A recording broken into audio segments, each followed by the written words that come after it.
یا آپ نے کبھی کسی پرانی عمارت کی تیسری منزل پر قدم رکھا ہے؟ لوگ کہتے ہیں کہ وہاں رات کے وقت کچھ عجیب ہوتا ہے۔ آج ہم آپ کو ایک ایسی کہانی سنانے جا رہے ہیں جو آپ کو راتوں کو سونے نہیں دے گی، پر یہ مت بھولی، یہ سننے کے بعد آپ کے دل میں بھی خوف بس جائے گا۔ شہباز ایک تفتیشی صحافی جو پرانی اور آسیب زدہ جگہوں پر ریسرچ کرتا ہے۔ اس کا اگلا ہدف ایک بدنام عمارت ہے جسے لوگ تیسری منزل کے نام سے جانتے ہیں۔ دوستوں نے اسے خبردار کیا، شہباز تیسری منزل پر مت جانا، وہاں جو گیا واپس نہیں آیا۔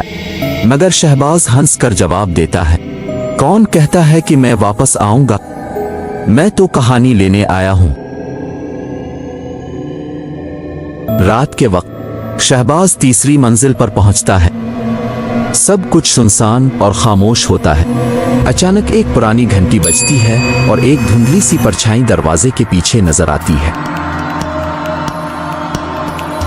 شہباز نے ٹارچ کی روشنی اس پرچھائی پر ڈالی۔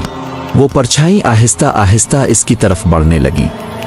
اچانک روشنی بند ہو گئی اور اندھیرا چھا گیا۔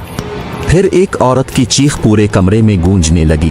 کیا یہ چیخ اصلی تھی یا شہباز کے دماغ کا کھیل؟